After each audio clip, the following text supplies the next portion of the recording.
Magandang araw mga palangga, mga kaplantita ko. Ito na yung resulta pagkatapos ko nilagyan ng complete fertilizer. Mga 5 days ago, tapos umuulan, tapos uminit. Yan, marami ng mga bagong dahon. Medyo malalaki pa ang mga bagong dahon na tumubo. Meaning, masaya sila dahil sa fertilizer at saka sa ulan. So yun pa siya, oh. Medyo yan, mas maganda ang kulay nila ngayon, matitingkad ang mga kulay. Diba? Malaki din ang mga dahon na tumubo. So maganda talaga pag maglagay tayo ng fertilizer. In fact, pagkatapos ng ulan, kailangan din nating mag-spray para yung mga peste din ay active sila. Tuwing umuulan, malamig ang panahon, active din ang mga peste. Kaya siguro sa sunod na time, yan din ang ating gagawin.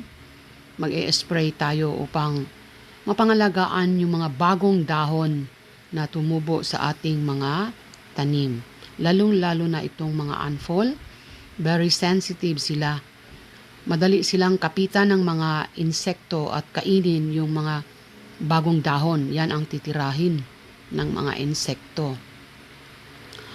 So, sa ating ding mga wave of love na bagong hinati, yan, may bago na din siyang dahon.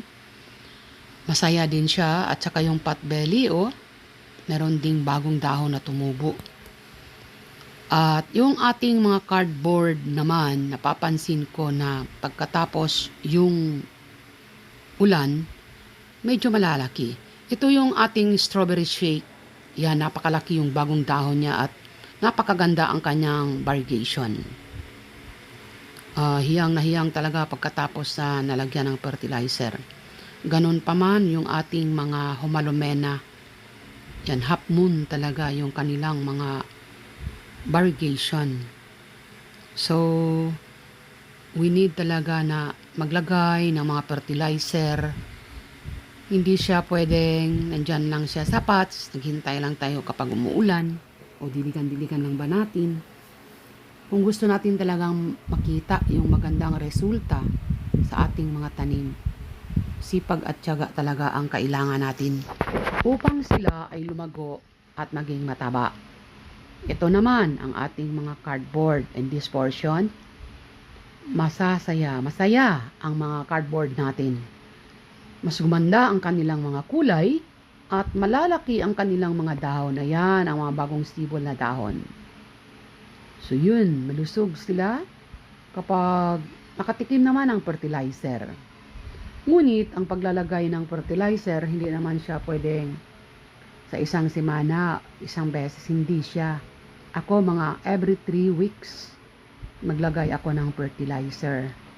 So yan ang ating mga philodendron din. So, maganda din, oh. Yan, tumutubo na ang mga bagong dahon. Yun din ang mga red series natin.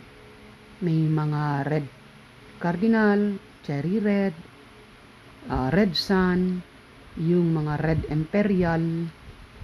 Malulusog din sila pagkatapos na nilagyan ng mga fertilizer. At saka yung kanilang mga potting mix, hiyang na hiyang din sila siguro, at saka yung mga lokasyon. Kaya yan, maganda talaga yung ating mga green imperial. Lalong lumalaki ang kanilang mga dahon. Malaki at malulusog ang kanilang mga dahon. Yun lang po mga palangga, maraming salamat.